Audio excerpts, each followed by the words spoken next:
अस्सलाम वालेकुम। Supreme court of Pakistan से एक नए व्लॉग में सोहेल रशीद आपसे मुखातिब। आज यहाँ पर फुल कोर्ट इजलास था। नए चीफ जस्टिस याह्या अफरीदी की सरबराही में तमाम जजेस शरीक हुए। जस्टिस मंसूर अली शाह जो उम्र की अदायगी के लिए सऊदी अरब में है, उन्होंने भी वीडियो लिंक पर अपना इनपुट दिया और अब इसका एलामिया जारी हो चुका है। एलामिया में ख़ास बात क्या है वो आपके सामने पहुँचाएँगे। ख़ास बात सबसे ज़्यादा ये है कि जस्टिस मंसूर अली शाह के ज़िक्र से लबरेज़ ये एलामिया है। एक सफ़े का एलामिया जिसमें चीफ जस्टिस का जिक्र सिर्फ एक जगह पर है जहाँ उन्होंने शुक्रिया अदा किया। बाकी तमाम जजेस यानी 17 जो बशमूल चीफ जस्टिस बनते हैं रेगुलर और 2 एडहॉक जजेस ज़ाहिर है, तो उनका किसी का नाम लेकर जिक्र नहीं है। लेकिन जस्टिस सैयद मंसूर अली शाह का जिक्र इस एलामिये में 3 बार सामने आया है। और इसका अगर मैं खुलासा बयान करूँ तो आज सुप्रीम कोर्ट के फुल कोर्ट मीटिंग का जो एक मैसेज है, जो एक पैगाम है, वो ये सामने आया है कि justice Syed Mansoor Ali Shah supreme court के और अदलिया के सर का ताज हैं। ये मैं मुख्तसरन इसको मैं इख्तिसार के साथ अगर उसको मैं अच्छी ट्रांसलेशन करूं तो वो यही बनती है, क्योंकि जस्टिस मंसूर अली शाह का वीडियो लिंक पर आए, अटेंड किया, इसका भी जिक्र है। एक ही सफ़े का एलामिया है, 2-3 पैराग्राफ्स हैं, उसमें ये आप काउंट करते जाएँ। फिर उसके बाद ये लिखा गया कि रजिस्ट्रार ने जस्टिस मंसूर अली शाह का तैयार करदा ही केस मैनेजमेंट प्लान पेश किया, उस पर ब्रीफिंग दी कि केसेस को निपटाना कैसे है, क्योंकि इस पर वर्किंग ही जस्टिस मंसूर अली शाह ने की हुई है और उन्होंने इस पर एक मुकम्मल जामे प्लान तैयार कर रखा था कि कैसे हमने मुकदमात का बोझ ख़त्म करना है, आम साइलिन को इंसाफ कैसे फराहम करना है, उनको तारीख पर जो तारीख मिलती है इसका कल्चर कैसे ख़त्म करना है और जल्दी केसेस को कैसे निपटाना है। इस पर जस्टिस मंसूर अली शाह ने पहले 1 माह का, फिर उसके बाद नेक्स्ट स्टेप में 6 माही यानी 3 माह का, फिर 6 माही यानी 6 माह का प्लान पूरा तैयार कर रखा था। उसको justice Mansoor Ali Shah plan of 2023 कहा जाता है। उसको आज पाकिस्तान की अदलिया ने, पाकिस्तान की सुप्रीम कोर्ट ने अडॉप्ट कर दिया है। ये खबर है जस्टिस मंसूर अली शाह के प्लान पर सुप्रीम कोर्ट ऑफ पाकिस्तान चलेगी। ये एलामिया कह रहा है, मैं नहीं कह रहा। रजिस्ट्रार ने वो प्लान रखा था, सारे जजेस ने उसका जायज़ा लिया, उस पर अपनी उन्होंने तजावीज़ ज़रूर पेश की, लेकिन फिर एक final stroke justice Mansoor Ali Shah ने अगेन अपना पूरा प्लान एलोबरेट किया।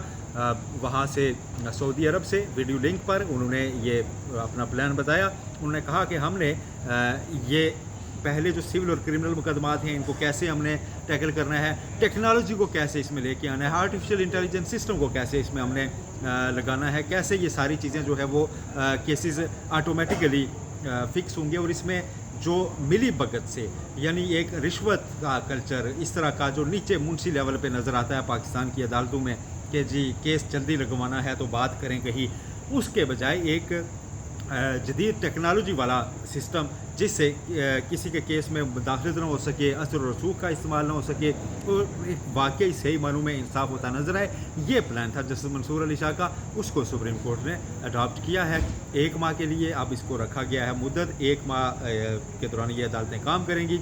इस दौरान जो सिविल और क्रिमिनल केसेस हैं उनको मुंतकिल किया जाएगा स्पेशलाइज्ड किस्म के 2-2 रुकनी और 3-3 रुकनी बेंचेस में। स्पेशलाइज्ड बेंच ये होते हैं कि जिसमें ये खसूसी बेंच नहीं होता। स्पेशलाइज्ड बेंच का मतलब ये है कि ऐसे जजेस जो अगर क्रिमिनल केसेस में महारत रखते हैं उन्हें निपटाने के लिए, जैसे सुप्रीम कोर्ट ऑफ पाकिस्तान में जस्टिस शहजाद अहमद मलिक हैं, जस्टिस सरदार तारिक मसूद जो एडहॉक जज हैं, क्रिमिनल के ऊपर इनकी काफ़ी ग्रिप समझी जाती है। जस्टिस जमाल मंदोखेल भी तो इस तरह के जजेस के ऊपर बेंचेस बना के उनको दिए जाएँ ताकि वो बड़ी स्पीड से उसको निपटाएं। फिर सिविल केसेस भी ऐसे ही मुतलका जो एक्सपर्ट जजेस हैं उनके हवाले किए जाएँ ताकि उनको जल्दी निपटाया जाए।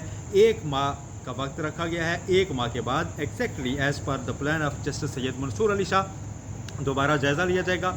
2 दिसंबर को चीफ जस्टिस याह्या अफरीदी ने एक बार फिर मीटिंग फुल कोर्ट तलब कर लिया और उसमें आज से लेके 2 दिसंबर तक की कारकर्दगी का जायज़ा लिया जाएगा कि हमने कितने केसेस निपटाए, कितने नहीं निपटाए। रजिस्ट्रार ने आज जो तादाद बताई है वो 59,100 कुछ केसेस हैं जो इस वक्त सुप्रीम कोर्ट के सामने पेंडिंग हैं, जिनको निपटाया जाना है। और टारगेट ये किया जाएगा कि जो आम साइलिन हैं उनके मुकदमात को तरजीह दी जाए, उनको इंसाफ फराहम किया जाए। और जो कई साल और कई बार लोगों के मरने के बाद मामला सामने आते हैं कि जी उसका केस अभी भी पेंडिंग था, ऐसी नौबत आइंदा पेश ना आए। ये एक मुकम्मल आज का रिज़ल्ट जो है नज़र आता है। चीफ जस्टिस याह्या अफरीदी ने आखिर में तमाम जस्टिस का शुक्रिया अदा किया और अगेन उन्होंने ये कहा कि हम इसका जायज़ा लेंगे और अज़म भी ज़ाहिर किया उन्होंने کہ ہم ان مقدمات کو جلد از جلد نمٹا لیں گے۔ آج ہمارے ساتھ ویڈیو میں ہم شامل کریں گے راجہ بشارت صاحب کو، جو سپریم کورٹ کے پترکار ہیں اور اس کے علاوہ اپنا ولاگ شروع کر چکے ہیں۔ ہم ان سے ریکویسٹ کریں گے کہ وہ اپنا اس پر تجزیہ بھی ہمیں ضرور دیں۔ راجہ صاحب، اعلامیہ آ گیا ہے، آپ کا کیا پک ہے؟ جسٹس منصور علی شاہ کا تذکرہ ہے۔ دیکھیں جی، اس طرح آپ نے انٹرو میں بڑی خوبصورت بات کی کہ یہ ایک بات جو سپریم کورٹ کے تمام ججز نے مورِ تصدیق ثبت کر دی ہے کہ جسٹس منصور شاہ جو ہے وہ عدلیہ کے سر کا تاج ہے، نہ صرف سپریم کورٹ پر ملک بھر کے۔ یہ بات بہت پہلے سے یہ حکومتی جو زما ہے ان پر یہاں تھی کہ جسٹس منصور شاہ جتنی بھی ملک بھر کی عدلیہ ہے اس میں 95% جو عدلیہ ہے جسٹس منصور شاہ کے ساتھ ہے، اور تمام بارز کونسل جو ہیں وہ اس میں 95% وہ جسٹس منصور شاہ کے ساتھ ہے۔ پاکستان کی عدلیہ کی تاریخ دیکھیں تو میں سمجھتا ہوں کہ جو سب سے پہلے چیف جسٹس تھے سر عبدالرشید، اس کے بعد بیچ میں اور بھی ججز آئے، بڑے نیک نام ججز آئے۔ یہ بڑے ٹاپ کلاس کے جورسٹ تھے جسٹس منصور شاہ۔ اس وقت اگر دیکھا جائے تو اگر یہ کہا جائے کہ پاکستانی عدلیہ کو کوئی باہر جا کر اس کو کوئی پاکستان کی طرف سے عدلیہ کی طرف سے نامزدگی کرے، اس کو وہاں پر پیش کرے، اس پاکستان کی عدلیہ کی جو اصلاحات ہیں، تو وہ جسٹس منصور شاہ ہی ہے اور جسٹس بابر ستار، یہ دو جج ہیں۔ میں سمجھتا ہوں کہ آج سپریم کورٹ کے تمام ججز انکلوڈڈ ایڈاک ججز بھی شامل تھے فل کورٹ میں، تمام ججز نے یہ قبول کر لیا ہے کہ جسٹس منصور شاہ کا ہی فیصلہ چلے گا اور جسٹس منصور شاہ کا ہی منصوبہ چلے گا، جو بھی وہ منصوبہ بندی کریں گے۔ جسٹس منصور شاہ کو ورک آؤٹ آپ کو پتہ ہے کہ یہاں پر 4-6 ماہ پہلے یہاں پر ایک تقریب ہوئی تھی جوڈیشل اکیڈمی میں۔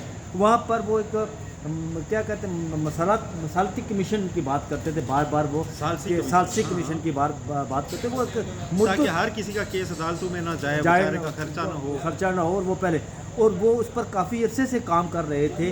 اور آپ کو یہ بھی سہیل صاحب پتہ ہے کہ جب جسٹس منصور شاہ یہ سپریم کورٹ کے جوڈیشل کمیشن کے رولز بن رہے تھے تو وہ فائنل کر چکے تھے بڑی قلیل مدت میں وہ رولز، اور پھر حکومت نے بھی انہیں کو اڈاپٹ کر لیا تھا، لیکن پھر بعد میں وہ 26ویں آئینی ترمیم کے حوالے سے جب بات چلی تو پھر اس کو انہوں نے وڈرا کر دیا تھا۔ لیکن جسٹس منصور شاہ نے سعودی عرب سے ویڈیو لنک کے ذریعے اس میں انہوں نے ججز کمیٹی میں بھی شرکت کی تھی ویڈیو لنک کے ذریعے، اور آج بھی انہوں نے ویڈیو لنک کے ذریعے شرکت کی، اور جسٹس یحییٰ آفریدی نے صرف شکریہ ادا کیا، اس میں تمام جتنے بھی شرکاء تھے، تمام ججز شریک تھے، ان کا شکریہ ادا کیا، اور باقی تمام باتیں جو ہے وہ جسٹس منصور علی شاہ نے کی ہیں۔